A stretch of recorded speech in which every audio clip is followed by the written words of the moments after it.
घंटियों की आवाज के साथ आसमान में अबाबिल चिड़ियाएं उड़ने लगी। गर्मियों का त्योहार समंदर के किनारे बसे चमचमाते टावरों वाले शहर ओमेलास में आ गया। जहाजों की घंटियां बज रही थीं और उनके ऊपर झंडे लहरा रहे थे।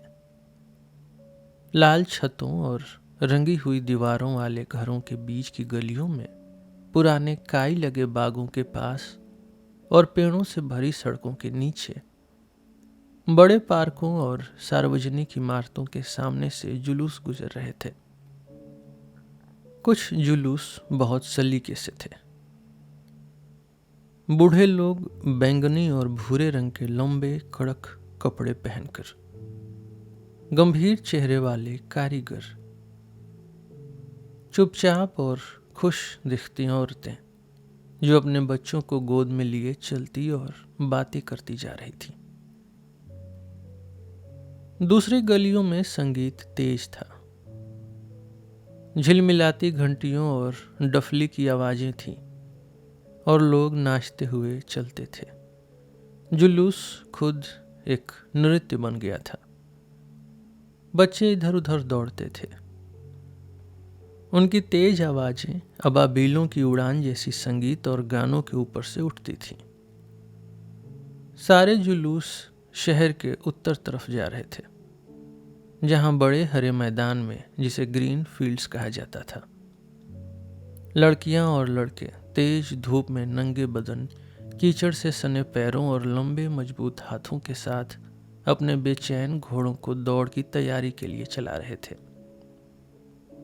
घोड़ों के पास सिर्फ एक रस्सी थी, मुंह में लगाम नहीं थी।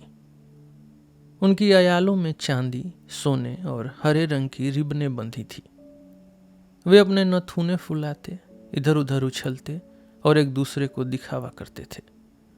वे बहुत उत्साहित थे, क्योंकि घोड़ा ही एक ऐसा जानवर है जिसने हमारे त्योहारों को अपना लिया है। बहुत दूर उत्तर और पश्चिम में पहाड़ खड़े थे, जो मेलास को उसकी खाड़ी में आधा घेरते थे। सुबह की हवा इतनी साफ थी कि 18 चोटियों पर जमी बर्फ दूर से सफेद सुनहरी आग जैसी चमक रही थी नीले आसमान के नीचे। हवा बस इतनी थी कि रेस के मैदान पर लगे झंडे कभी कभी फड़फड़ा उठते थे। चौड़े हरे मैदानों की शांति में शहर की गलियों से आती हुई संगीत की आवाज सुनी जा सकती थी, कभी दूर से, कभी पास से और धीरे धीरे नजदीक आती हुई। हवा में एक हल्की मीठी महक थी, जो समय समय पर कांपती थी, इकट्ठा होती थी और फिर घंटियों की खुशी भरी गूंज में फूट पड़ती थी। खुशी को कैसे बताया जाए? ओमेलास के लोगों को कैसे समझाया जाए? वे सीधे साधे लोग नहीं थे, हालांकि वे बहुत खुश थे। अब हम खुशी की बातें बहुत कम करते हैं। सारे मुस्कानें अब पुराने जमाने की लगती हैं। ऐसा वर्णन सुनकर आदमी कुछ सोचने लगता है। ऐसा वर्णन सुनकर आदमी सोचता है कि अब कोई राजा आएगा जो शानदार घोड़े पर सवार होगा और उसके चारों ओर बहादुर सैनिक होंगे, या फिर सोने की पालकी में बैठेगा जिसे ताकतवर गुलाम उठाए होंगे। लेकिन वहां कोई राजा नहीं था। वे तलवारें नहीं चलाते थे, न गुलाम रखते थे। वे जंगली लोग नहीं थे। मैं उनके समाज के नियम कायदे नहीं जानता, लेकिन मुझे लगता है कि वे बहुत कम थे। जैसे वे राजा और गुलामी के बिना जीते थे, वैसे ही वे शेयर बाजार, विज्ञापन, गुप्त पुलिस और बम के बिना भी जीते थे। फिर भी मैं दोहराता हूं, ये लोग सीधे साधे नहीं थे। न गाते गुनगुनाते चरवाहे थे, न भोले जंगली लोग, न सपनों का शहर बसाने वाले थे। वे हमसे कम जटिल नहीं थे। समस्या ये है कि हमें एक बुरी आदत लग गई है, जो बुद्धिजीवियों और जटिल सोच वाले लोगों ने और बढ़ा दी है, कि हम खुशी को कुछ मूर्खता जैसी चीज मानते हैं। हमें लगता है कि सिर्फ दर्द ही समझदारी है, सिर्फ बुराई ही दिलचस्प है। यह कलाकारों का धोखा है। बुराई की आमियत और दर्द की ऊब को मानने से इनकार करना। अगर तुम उनसे जीत नहीं सकते तो उनके जैसे बन जाओ। अगर दर्द होता है तो उसे दोहराते रहो। लेकिन दुख की तारीफ करना खुशी की निंदा करना है। हिंसा को अपनाना बाकी सब कुछ खो देना है। हमने लगभग सब कुछ खो दिया है। हम अब खुश इंसान का वर्णन नहीं करते, ना ही खुशी का जश्न मनाते हैं। मैं उमिलास के लोगों के बारे में तुम्हें कैसे बताऊं? वे सीधे साधे और खुश बच्चे नहीं थे। हालांकि उनके बच्चे सच में खुश थे। वे समझदार, बुद्धिमान, भावुक बड़े लोग थे। उनकी जिंदगी दुख भरी नहीं थी। ओह चमत्कार! काश मैं इसे और अच्छे से बता पाता। काश मैं तुम्हें यकीन दिला पाता।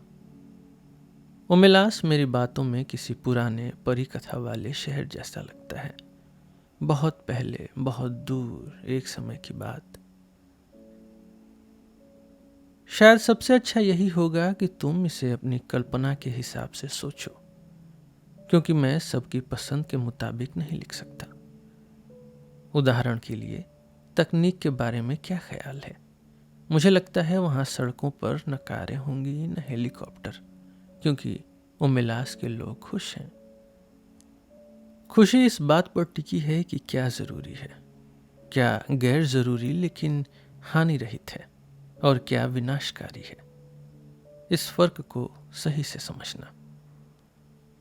गैर ज़रूरी लेकिन हानि रहित चीज़ों के बीच, जैसे आराम, ऐशो आराम, उमंग वगैरह, वे वहाँ हीटिंग सिस्टम, मेट्रो ट्रेनें, वॉशिंग मशीनें और ऐसी कई अद्भुत चीज़ें रख सकते थे जो भी हमारी दुनिया में नहीं बनी हैं। जैसे हवा में तैरती लाइटें, बिना ईंधन की ऊर्जा और आम सर्दी का इलाज। या फिर वहाँ ये सब चीज़ें ना भी हों, कोई फर्क नहीं पड़ता, जैसा तुम्हें अच्छा लगे। मुझे लगता है कि तट के ऊपर नीचे बसे शहरों के लोग तेज छोटी ट्रेनों और 2 मंजिला ट्रामों में त्योहार के कुछ दिन पहले उमिलास आते होंगे। और उमिलास का रेलवे स्टेशन शहर की सबसे सुंदर इमारत होगी, हालांकि किसान बाजार जितनी शानदार नहीं। लेकिन भले ही ट्रेनें हों, मुझे डर है कि कुछ लोगों को उमिलास अब भी बहुत अच्छा लगेगा। मुस्कानें, घंटियां, परेड, घोड़े, बोरिंग। अगर ऐसा है तो एक भव्य मौज मस्ती भी जोड़ लो। अगर इससे मदद मिले तो बिल्कुल हिचको मत। लेकिन मंदिरों में खूबसूरत नग्न पुजारी और पुजारी ने जो आधे मदहोश हों और किसी भी चाहने वाले से मिल जाए, यह मेरा पहला विचार था। लेकिन सच में बेहतर है कि उमिलास में मंदिर ही न हो, कम से कम पुजारियों वाले नहीं। धर्म हो सकता है लेकिन पादरी नहीं। नग्न सुंदर लोग वहां घूमते रहें जैसे भूखों के लिए ईश्वर का उपहार, और वे खुशी से परेड में शामिल हो जाएं। जब वे प्रेम करें तो ऊपर से डफली बजाई जाए, गोंग पर उनकी इच्छा की महिमा घोषित की जाए। और ये बात जरूरी है, उनसे जन्मे बच्चों को प्यार मिले और उनकी देखभाल की जाए। उमिलास में एक चीज बिल्कुल नहीं है, वह है अपराध बोध। लेकिन और क्या होना चाहिए? पहले मैंने सोचा कि वहां कोई नशा नहीं है, लेकिन यह सोचना बहुत सख्त था। जो लोग पसंद करते हैं उनके लिए ड्रूज नाम की हल्की मीठी खुशबू शहर में फैल सकती है, जो दिमाग और शरीर को हल्का और चमकदार बना देती है। फिर कुछ घंटों बाद एक मीठा सुस्तापन लाती है, और फिर अद्भुत सपने दिखाती है जिनमें ब्रह्मांड के सबसे गहरे राज दिखाई देते हैं, और साथ ही प्रेम का आनंद भी बढ़ा देती है, और इसकी आदत भी नहीं पड़ती। जो ज्यादा साधारण स्वाद पसंद करते हैं उनके लिए बियर हो सकती है। और क्या होना चाहिए, क्या और होना चाहिए खुशी के इस शहर में? जीत की भावना जरूर होनी चाहिए, हिम्मत का जश्न जरूर होना चाहिए। लेकिन जैसे हमने पादरी छोड़ दिए, वैसे ही सैनिक भी छोड़ दें। हत्या की जीत से मिली खुशी सही खुशी नहीं होती, वह डरावनी और बेकार होती है।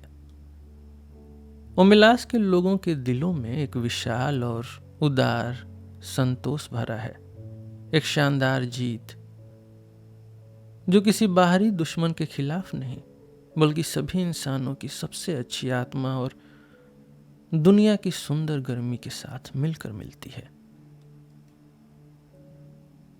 और वे जो जीत का जश्न मनाते हैं वह जिंदगी की जीत है। मुझे नहीं लगता कि वहां बहुत लोगों को ड्रूज लेने की जरूरत पड़ती है। जब बच्चे 8 से 12 साल के होते हैं और जब वे समझने लायक हो जाते हैं तो उन्हें यह बात समझाई जाती है। ज्यादातर जो लोग उस बच्चे को देखने जाते हैं वे युवा होते हैं। हालांकि कभी कभी कोई बड़ा आदमी भी चला जाता है या फिर दोबारा देखने लौट आता है। चाहे उन्हें पहले कितना भी अच्छे से समझाया गया हो, जब वे उस बच्चे को देखते हैं तो हमेशा हैरान और परेशान हो जाते हैं। वे घिन महसूस करते हैं जिसे वे अपने से ऊपर समझते थे। वे गुस्सा करते हैं, न्याय की भावना से भर जाते हैं, लाचार महसूस करते हैं, चाहे उन्हें पहले ही सब समझाया गया हो। वे उस बच्चे के लिए कुछ करना चाहते हैं लेकिन वे कुछ कर नहीं सकते। अगर बच्चे को उस गंदी जगह से निकाल लिया जाए, अगर उसे साफ किया जाए, अच्छा खाना और आराम दिया जाए तो वह एक अच्छी बात होगी। लेकिन अगर ऐसा किया गया तो उसी दिन नोमेलास की सारी खुशियां, उसकी सारी सुंदरता और मजा मुरझा जाएंगे और खत्म हो जाएंगे। यही शर्तें हैं। अगर उसे एक छोटे सुधार के लिए सारी भलाई और सारी खुशियां छोड़नी पड़े तो यह पूरा सौदा बिगड़ जाएगा। हजारों लोगों की खुशी को छोड़कर एक अकेले की भलाई के लिए सब कुछ बर्बाद करना पड़ेगा। ऐसा करने का मतलब होगा असली अपराध को शहर के अंदर आने देना। ये शर्तें सख्त और अटल हैं, यहां तक कि उस बच्चे से प्यार से बात भी नहीं कर सकते। अक्सर युवा लोग रोते हुए घर लौटते हैं या गुस्से में चुपचाप घर लौटते हैं जब वे इस भयानक सच्चाई का सामना करते हैं। वे हफ्तों या सालों तक इस पर सोचते रहते हैं, लेकिन समय के साथ वे समझने लगते हैं कि अगर बच्चे को आजाद कर भी दिया जाए तो उससे ज्यादा खुशी नहीं मिलेगी। थोड़ी सी गर्मी और खाना उससे अच्छा लगेगा, लेकिन बस थोड़ा सा ही। वह बच्चा इतना टूट चुका है, इतना डरा हुआ है कि वह असली खुशी को पहचान भी नहीं पाएगा। वह इतना बिगड़ चुका है कि उसके साथ इंसानों जैसा अच्छा व्यवहार भी उसके लिए कुछ खास नहीं कर पाएगा। असल में इतने समय बाद वह शायद दीवारों के बिना, अंधेरे के बिना और अपनी गंदगी के बिना जी ही नहीं पाएगा। जब लोग इस कड़वे अन्याय को समझते हैं तो उनकी आंखों के आंसू सूख जाते हैं। वे हकीकत की भयानक सच्चाई को स्वीकार कर लेते हैं, फिर भी उनकी दया, उनका गुस्सा, उनकी उदारता की कोशिश और उनकी लाचारी को मान लेना, यही शायद उनकी असली चमक है। उनकी खुशी बेपरवाह और खोखली नहीं है। वे जानते हैं कि जैसे वह बच्चा आजाद नहीं है, वैसे ही वे भी पूरी तरह आजाद नहीं है। वे करुणा को जानते हैं, उसी बच्चे के होने की वजह से। ओमेलास की इमारतें इतनी सुंदर हैं, उनका संगीत इतना गहरा है, उनका ज्ञान इतना गहरा है, उसी बच्चे की वजह से। वे बच्चों के साथ इतने कोमल हैं। वे जानते हैं कि अगर दुखी बच्चा अंधेरे में कराहता न होता तो जो बच्चा बांसुरी बजाता है वह भी अपनी मधुर धुन नहीं बजा पाता। अब क्या तुम उन पर यकीन करते हो? क्या वे तुम्हें अब सच लगते हैं? लेकिन एक और बात है, और यह बिल्कुल अजीब है। कभी कभी जब कोई नौजवान लड़की या लड़का उस बच्चे को देखकर लौटता है तो वह न घर लौटता है, न रोता है, न गुस्सा करता है। कभी कभी कोई बूढ़ा आदमी या औरत भी चुपचाप कुछ दिन रहते हैं, फिर घर छोड़ देते हैं। ये लोग सड़क पर निकलते हैं और अकेले चलते हैं। वे चलते रहते हैं, सीधे उमिलास के खूबसूरत फाटकों से बाहर निकल जाते हैं। वे खेतों को पार करते हैं। हर कोई अकेले चलता है, चाहे लड़का हो या लड़की, आदमी हो या औरत। रात हो जाती है, वे गांवों के बीच से गुजरते हैं जहां पीली रोशनी वाले घर होते हैं और फिर अंधेरे खेतों में चले जाते हैं। वे अकेले चलते रहते हैं। वे पश्चिम या उत्तर की तरफ चलते हैं, पहाड़ों की ओर। वे चलते रहते हैं, उमिलास छोड़ देते हैं, अंधेरे में आगे बढ़ते हैं और कभी लौट कर नहीं आते। वे जहां जा रहे हैं वह जगह इतनी अजीब है कि हम में से ज्यादातर उसे सोच भी नहीं सकते। मैं उसे बयान नहीं कर सकता। शायद वह जगह असली में है ही नहीं, लेकिन जो उमिलास से चले जाते हैं उन्हें पता है कि वे कहाँ जा रहे हैं।